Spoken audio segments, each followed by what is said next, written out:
दोस्तों, आज मैं आपको दिल्ली की पानी पूरी वाली की कहानी सुना रही हूँ। दिल्ली में रहने वाली निशा के पिता का चाट का ठेला था। निशा भी पिता की हेल्प करवाती थी। वह घर पर गोलगप्पे तैयार करती और अपने पापा को देती थी। वह चटनी भी बनाती और गोलगप्पों का खट्टा मीठा पानी भी तैयार करती थी। पापा: अरे बेटी, मेरे लिए तो तू कुछ काम छोड़ती ही नहीं, सारा खुद ही कर लेती है। तू मेरी आदत क्यों खराब कर रही है? जब कुछ समय बाद तेरी शादी हो जाएगी और तू अपने ससुराल चली जाएगी तो फिर मुझसे काम भी नहीं होगा।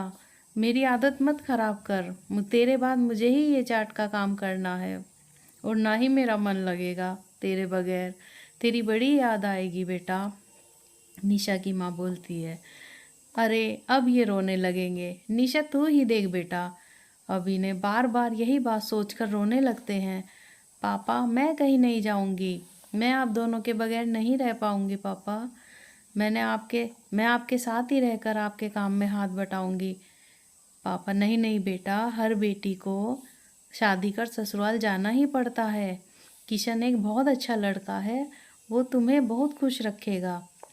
निशा की शादी हरियाणा के रहने वाले किशन नाम के एक लड़के से तय कर दी जाती है, इसलिए कि निशा दूसरे शहर चली जाएगी। उसके पापा थोड़े परेशान रहते हैं। निशा घर में बड़ी थी और उसका एक छोटा भाई था जो स्कूल में पढ़ता था।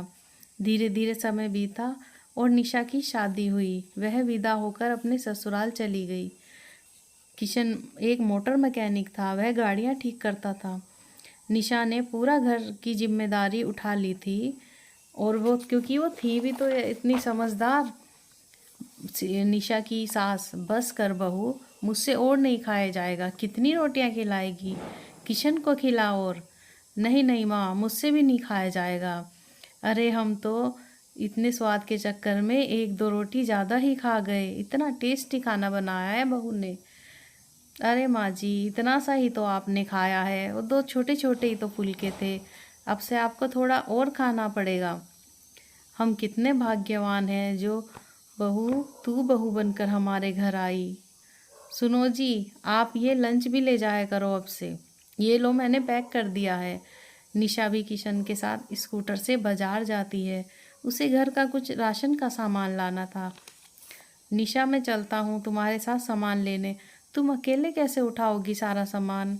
अरे मैं ऑटो रिक्शा से आ जाऊंगी, आप चिंता न करें, आप अपने काम पर जाओ। किशन ने निशा को बाजार छोड़ा और वह अपने काम पर चला। तभी उसके स्कूटर को किसी ने पीछे से ठोक दिया और किशन लड़खड़ाकर वहीं गिर गया। उसको बहुत चोटें आई थी। निशा अभी कुछ दूरी पर ही थी। वह सुनकर दौड़ कर आती है तो देखा किशन वहाँ बुरी हालत में पड़ा है।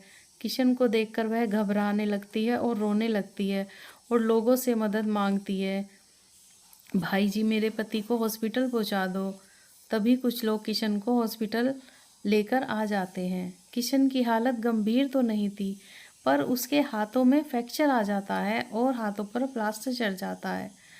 5 दिनों तक किशन अस्पताल में ही रहता है। 5वें दिन उसे छुट्टी मिल जाती है। घर आने पर उसकी माँ कहती है, अरे बेटा, ये है क्या हो गया?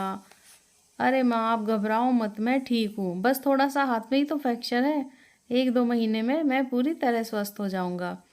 अरे बेटा, मुझसे तेरी ये हालत नहीं देखी जा रही, अब तो कुछ महीनों काम पे भी नहीं जा सकता। उसने सोचा, अभी आपको 6-7 महीने काम पर नहीं जाना है, डॉक्टर साहब ने मना किया है। निशा ने कहा, मैं कुछ काम देख लूँगी, आप बिल्कुल भी स्ट्रेस मत लो, हम कुछ तो ज़रूर काम करेंगे। तभी उसके माँ बाप भी दिल्ली से आ जाते हैं, जो कि निशा ने ही अपने माँ बाप को फ़ोन पर बताया था कि इनका एक्सीडेंट हो गया है। तभी वे उनके एक्सीडेंट की खबर सुनकर वहाँ आते हैं। अरे किशन बेटा, कैसे हो तुम?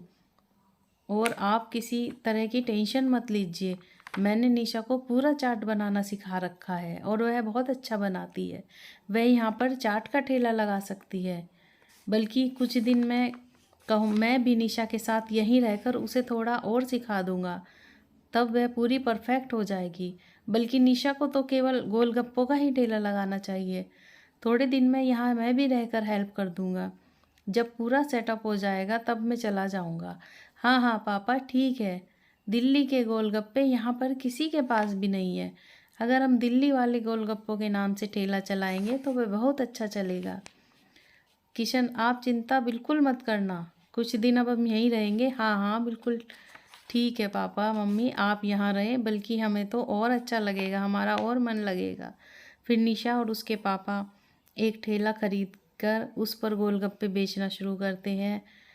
उस ठेले का नाम वह दिल्ली वाले गोलगप्पे लिखवाते हैं। गोलगप्पे खाने बहुत लोग आ जाते हैं। गोलगप्पों के तो बहुत लोग शौकीन ही होते हैं। लोग उनके द्वारा बनाए गोलगप्पों को शौक़ से खाने लगे। कुछ दिनों बाद, बेटा निशा, अब तुम्हारा काम अच्छा चलने लगा है, अब हमें चलना चाहिए। अब तुम ये अपना काम संभाल सकती हो। तुम्हारा भाई वहाँ अपनी बुआ के घर रह रहा है, वह हमारे बिन इतने दिन नहीं रुका, वह भी परेशान हो रहा है। हाँ पापा आप ठीक कह रहे हैं। और फिर आपको भी तो अपना काम देखना है, वहाँ का ठेला भी इतने दिनों से बंद पड़ा है। अब तो मैं यहाँ सब कुछ संभाल लूँगी, अब आप बेफिक्र होकर चले जाइए। निशा के माता पिता उसी दिन वापस दिल्ली चले जाते हैं। अब निशा ही अपना ठेला संभालने लगी। वह रोज़ सुबह सुबह जल्दी उठती और अपने गोलगप्पे बनाती, उनका पानी बनाती, थोड़ी चटनी बनाती और थोड़े से आलू उबाल कर वह अपने ठेले पर ले जाती। ठेले पर कुछ लोग, अरे निशा दी आपके हाथों में तो जादू है जादू, इतने टेस्टी गोलगप्पे तो हमने आज तक नहीं खाए। हम रोज़ आते ही इसीलिए हैं ताकि आपके हाथों से बने गोलगप्पे खा सकें। इतने टेस्टी, और ये मीठा खट्टा पानी, हम तो उंगलियां ही चाटते रह जाते हैं। आप सब लोगों की तारीफ़ों से ही मेरा उत्साह और बढ़ जाता है और मुझे काम करने की एनर्जी मिलती है। निशा रोज़ शाम के समय ही ठेला लगाती। उसके बाद से रोज़ रोज़ वहाँ भीड़ बढ़ती रहती। धीरे धीरे पूरे शहर में उसके गोलगप्पों की तारीफ़ें होने लगी और वह फेमस हो गई। अब तो उसको ऑर्डर तक मिलने लगे शादी व पार्टियों के। जब वह शादी पार्टी में जाती तो निशा अपनी सास को भी साथ ले जाती और वहाँ पर एक स्टॉल लगा लेते जिस पे लिखा होता दिल्ली वाले गोलगप्पे, और सबसे पहले वहीं पर भीड़ होती। उन्होंने अच्छे पैसे भी कमा लिए। कुछ महीनों में किशन भी ठीक हो गया। निशा ने किशन से कहा कि अब हम अपना ठेला ही चलाते हैं, आप भी अपना मैकेनिक का काम छोड़ दो और मेरी हेल्प करना, और हम एक दो हेल्पर भी रख लेंगे। हाँ हाँ ठीक है, अब हम ऐसा ही करेंगे। उन्होंने बाज़ार में एक दुकान किराए पर ली और उसमें 2-3 कारीगर भी रख लिए। अब धीरे धीरे सब कुछ ठीक होता चला गया। दोस्तों, अगर आपको ये कहानी अच्छी लगी हो तो like share comment and subscribe ज़रूर करना। Thanks for watching.